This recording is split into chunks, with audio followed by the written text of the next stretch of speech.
Assalamualaikum warahmatullahi wabarakatuh. Salam jumpa, salam sejahtera untuk Anda semua. Para pemirsa sekalian, kembali saya menemui Anda di kebun. Dan mudah-mudahan kita semua senantiasa dalam lindungan Tuhan Yang Maha Kuasa. Saya mengucapkan terima kasih atas respon terhadap konten-konten di kanal ini. Dan mohon maaf jika tidak semua komentar kami berikan tanggapan. Para pemirsa sekalian, ada yang menanyakan kepada kami terkait Habib Usman, lagi-lagi tentang Mufti Betawi tersebut. Ada yang meminta agar kami melihat dari sisi yang disampaikan oleh sahabat yang lebih akrab dengan beliau, yakni Senuk Hurgronya. Saya sudah persiapkan ini, jadi bagaimana pandangan Senuk terhadap Habib Usman bin Yahya. Dan mudah-mudahan ini tidak menjadi fitnah ya. Ini lebih kepada kita memberikan pembanding atas hal-hal yang terjadi pada beliau. Memang disitulah ketika seseorang menjadi public figure, menjadi tokoh penting, maka dalam kehidupannya biasa ditulis kemudian disampaikan. Sekali lagi, ini bagian dari pembanding atau mungkin penyeimbang dari informasi-informasi yang ada, dan kami ambil dari naskah yang ditulis oleh sahabat beliau sendiri. Ini sama saya dapatkan dari UIN, tapi ini lebih muda, 2017 saya dapatkan. Para pemirsa sekalian, langsung kepada pokok masalahnya, yakni tentang Habib Usman. Bagaimana menurut Senuk? Saya akan bacakan saja. Naskah yang ada di sini awalnya dimuat dalam The News Rotterdam, koran tanggal 14 dan 16 Oktober 1886. Berjudul Seorang Arab Sekutu Pemerintah Hindia Belanda 1886. Setelah panjang lebar Senuk mengurai tentang keislaman yang ada di Nusantara, termasuk juga tentang persoalan tarekat yang ada di dunia, yang juga ada di Nusantara, yang pada saat itu menjadi catatan penting bagi pemerintahan-pemerintahan penjajah, bagi para kolonial.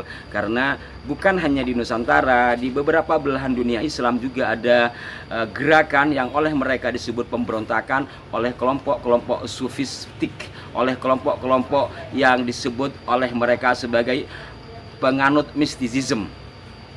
Senuk Hurgronya menulis, pemerintah Hindia Belanda boleh menyebut dirinya beruntung karena telah menemukan sekutu yang mandiri pada seorang sayyid dalam kurung keturunan Nabi yang berilmu, yang di samping memiliki sifat-sifat baik tersebut di atas masih tergolong orang keturunan leluhur bangsa Arab yang tertinggi untuk membuat kewibawaannya tak tergoyahkan di mata berjuta-juta umat Islam.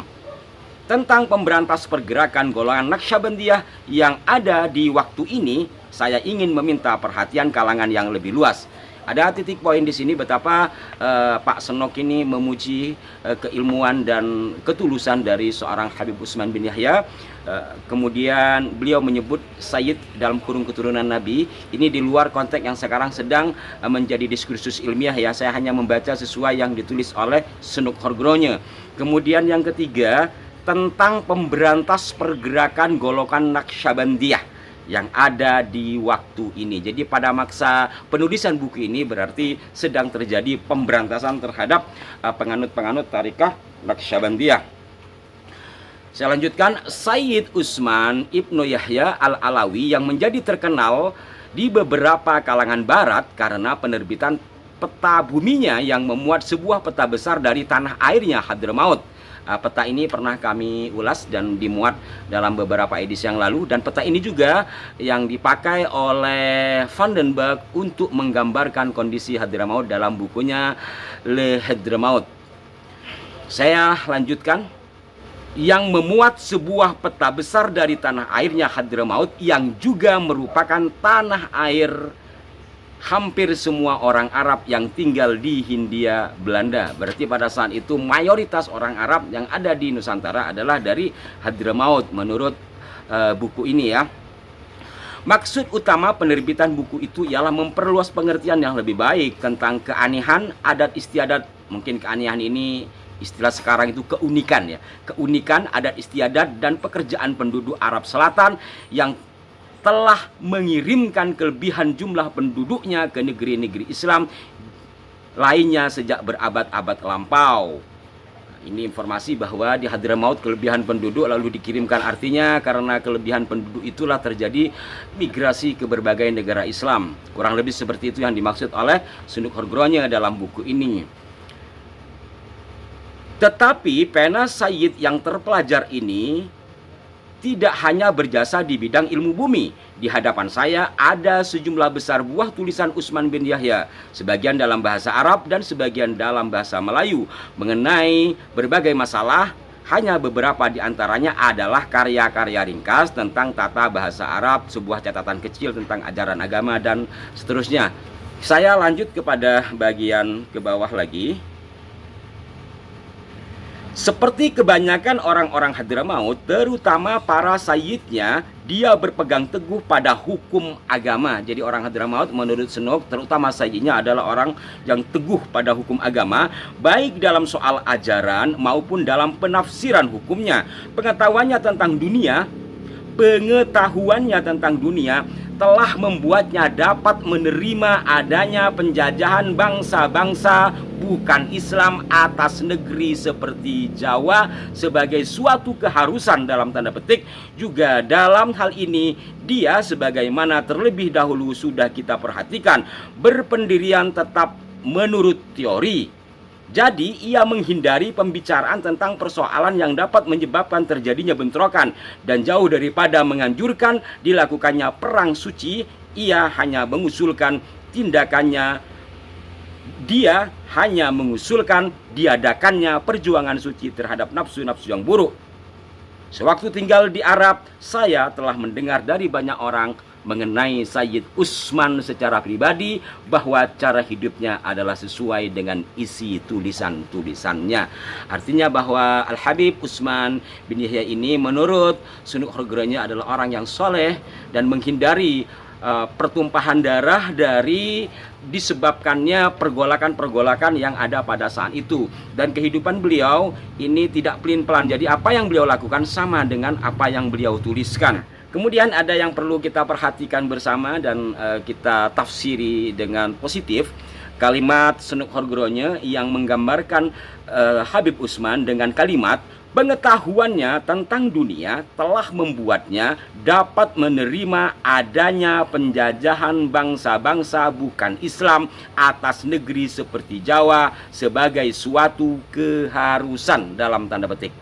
Jadi memang Habib Utsman ini kan mengembara ke berbagai dunia di dalam menimba ilmu, sehingga beliau tahu kondisi dunia. Jadi menurut hemat beliau yang disampaikan oleh kawannya Sunuk Horgronya, berdasarkan pengetahuan yang luas dari Habib Utsman tentang dunia, menurut sahabatnya ini Sunuk Horgronya, beliau dapat memaklumi atau dapat menerima adanya penjajahan dari bangsa-bangsa non-Islam atas bumi seperti Jawa yang mayoritas isinya adalah orang Islam. Dan atas pengetahuannya itu, atas pengalamannya yang ada, Habib Utsman juga tidak menghendaki atau menganjurkan orang untuk menghindari adanya perang suci. Di sini ditulis perang suci, maksudnya adalah perjuangan untuk melawan penjajah. Kenapa?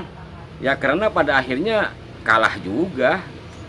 Maka lebih baik, kata Habib Utsman, lebih kepada memerangi nafsu pribadi yang buruk daripada berjuang melawan penjajahan. Kurang lebih seperti itu di antara tulisan Sunuk Horgronya terhadap sahabatnya Habib Utsman bin Yahya. Ini masih panjang dan di sini juga ada kaitannya dengan thariqat ya, yang sampai hari ini masih saja diperdebatkan, benarkah beliau itu melarang thariqat atau bagaimana. Padahal kemarin sudah saya baca dari kitab-kitab beliau sendiri. Ada yang mengatakan bahwa itu yang disampaikan oleh Habib Utsman itu tujuannya kepada mereka yang baru belajar, tidak boleh orang langsung berthariqat. Saya pikir tidak ke sana. Umum orang berthariqat itu dibimbing oleh mursyid, tidak asal-asalan. Kemudian saya yakin mereka juga memahami tentang yang umum kita ketahui, fasyari'atun kasafinatin wa tariqatun kal bahari summa haqiqatun dzurrun wala. Saya yakin seperti itu. Kalau ada oknum-oknum dari orang yang mengatasnamakan thariqah, seperti di sini dikatakan bahwa tidak sedikit dari pelaku thariqah mengajak orang padahal dia menipu. Itu barangkali kalau memang benar adalah oknum, jangan disamaratakan kepada kata thariqahnya. himbauan atau fatwa Habib Utsman terkait dengan thariqah atau agar orang tidak mengikuti thariqah, ini beliau merujuk kepada tulisan seniornya. Di sini ditulis, yakni dari penulis kitab Safinatun Najah. Jadi kalau kemarin ada yang menghendaki kami membahas Syekh Salim As-Sumair, itu memang agak berat saya karena ada beberapa catatan terkait dengan beliau. Ternyata di buku Sunuk Rogronya juga dibahas terkait dengan Syekh Salim tersebut, dan pelarangan thariqah yang dibuat dalam bentuk tulisan oleh Habib Utsman itu merujuk atau mengutip dari karya Syekh Salim ketika beliau masih berada di Singapura. Dan ini ternyata setelah saya coba membuka beberapa literatur termasuk arsiang dalam bentuk digital, ternyata memang ada persoalan besar. Dan kalau di Banten seperti yang kami ulas, itu tokoh-tokohnya adalah tokoh-tokoh besar ya. Artinya murid-murid dari Syekh Abdul Karim. Sementara yang di Singapura ini tidak tanggung-tanggung, yang dikritisi itu adalah Syekh Ismail Al-Minangkabawi. Dan catatan terkait dengan hal itu cukup serius menjadi penelitian sejumlah sejarawan. Mungkin bisa kita ulas di lain kesempatan biar tidak terlalu panjang. Pada kesempatan kali ini yang penting kita mengetahui bagaimana hebatnya seorang Habib Utsman, kejujuran seorang Habib Utsman di mata Sunuk Rogronya. Mohon maaf kepada semuanya termasuk dari dzurriyyah Habib Utsman. Mudah-mudahan kita semua senantiasa dalam lindungan Tuhan yang Maha Kuasa. Di hadrati Habib Utsman, Allahumma firlahu warhamhu wa'afihi wa'fu anhu. Al-Fatihah. Bismillahirrahmanirrahim. Alhamdulillahirabbil alamin. Arrahmanirrahim.